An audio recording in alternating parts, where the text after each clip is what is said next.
Welcome back to the channel, everyone. Well, we've got the F10 behind me. I've got a cool little repair that I have to get done. It's something that's actually bothered me for a long time, and I'm just now getting to it. So we'll jump into that in just a second. But we're gonna try to keep the video short. So if this is your first time to the channel, make sure you like and subscribe. We have lots of different repairs. We have mods. We have all sorts of things out there on the channel.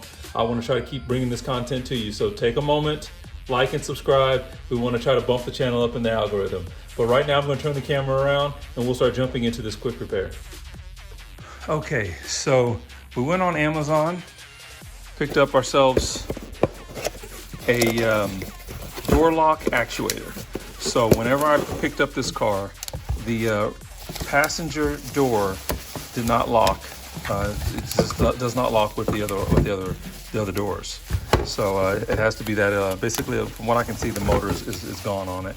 So what we're going to do today is we're going to get this door lock actuator put in place. So we just picked that on Amazon. That was just one of those one-day shipping.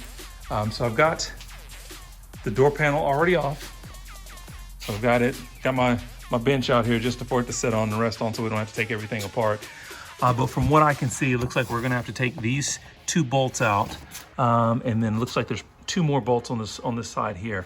So we're gonna get onto that here in just a second. Actually, let me see here. I've got this is a T27. That's too large there. The T27 looks like it may fit there, maybe a little loose, so I'll double check that. But we'll start getting into removing these bolts, and I'll try to see if I can get another light as well, because it's starting to get dark outside. Okay, so just kind of looking at the new unit, it looks like the T30 is what we're gonna need. And that is actually this bolt here, and these two bolts looks like they are the only ones that actually need to be removed. So of course we also wanna make sure we get in here and then unplug this. See if I can do that with one hand. I cannot. Squeeze it from both sides, then it comes loose. So we're gonna get in here, see if we can get this to break loose.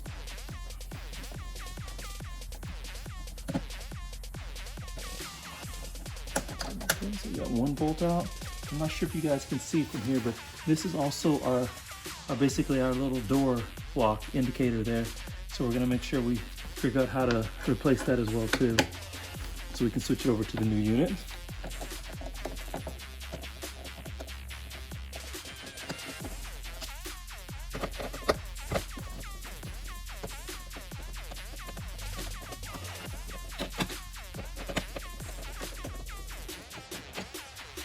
Okay, we've got those three bolts out.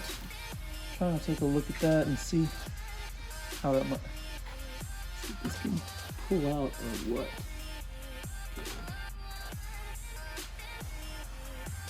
Not exactly sure how that comes out yet.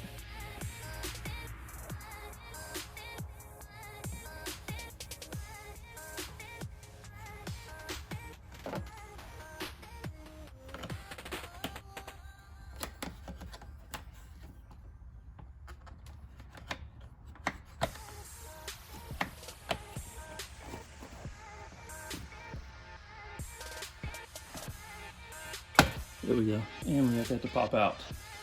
All right, now I'm gonna pull this down a little bit, see if we can get access, to see if this is loose.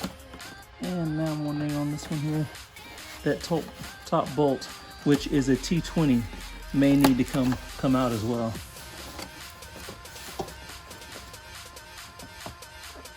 Yeah, we'll give that a shot and see if that helps.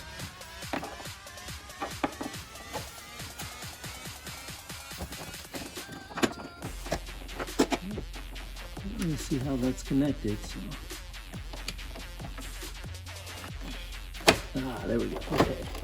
So it just needed some force to kind of push and get that loose, because if you'll notice, I'm going to show you from this one, there is a little bit of a gasket that goes around the lock actuator. So probably that gasket kind of got itself stuck on there. So I think we've got it loose now. Yep. And we're gonna go ahead and pull it out.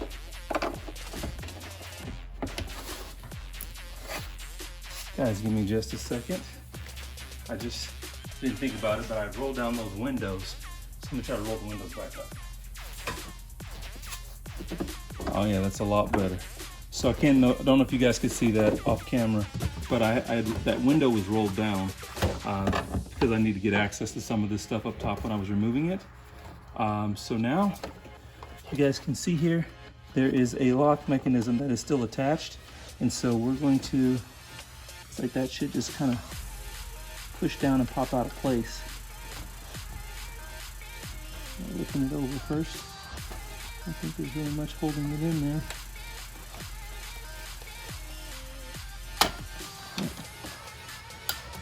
Yeah, there we go. It just popped out. And there's our old mechanism out. And we're going to put the new lock actuator in. So assembly is just the reverse of disassembly. We're going to grab that lock mechanism here, set that back in place on the new unit.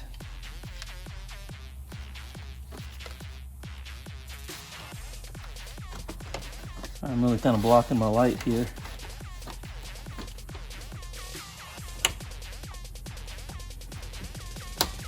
There we go, just like that.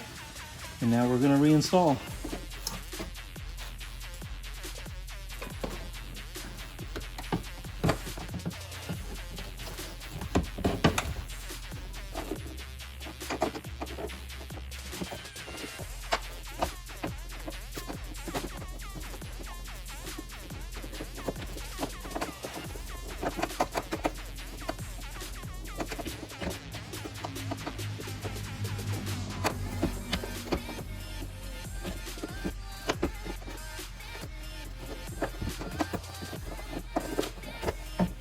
Section here that we loosened up, I'm going to have to go ahead and take this bolt out because it's not making it easy to install the new unit. So we'll put this back on in just a moment, and that's just a little bit of a rubber insulation. I'm not sure how, yeah, a little rubber insulator.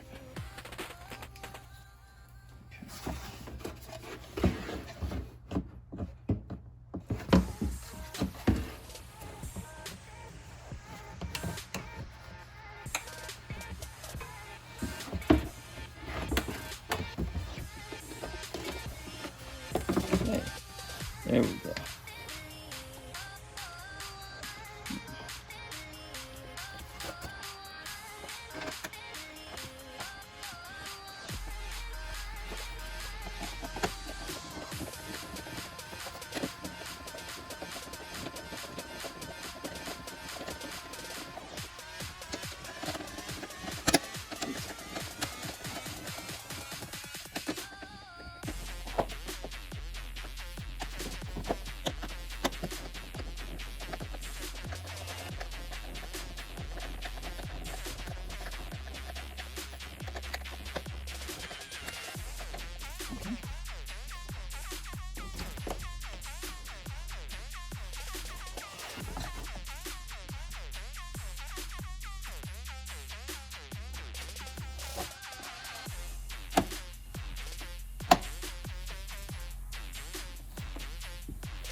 Okay.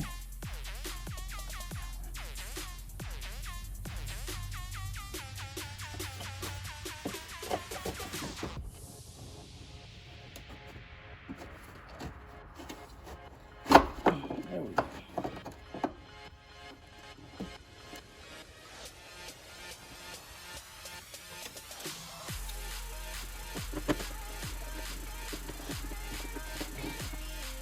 And we are all set. Just going to put our door panel back on and we should be good to go.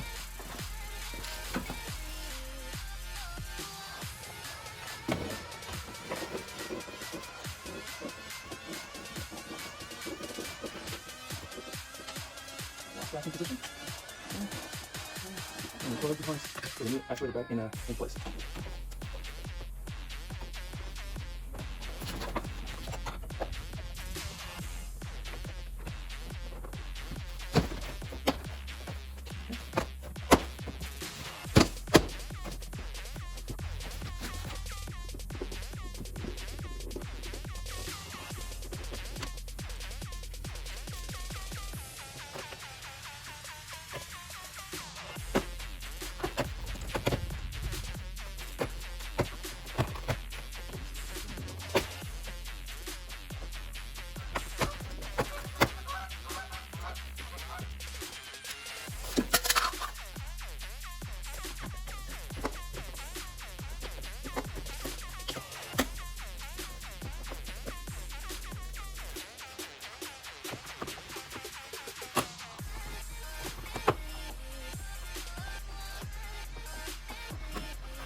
Job done.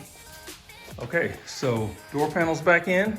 We're gonna move around here to the other side, and we'll see for the first time in 2 years whether or not this is gonna lock. So, locked, yep, and unlock. We now have a functioning lock. So, pretty easy DIY.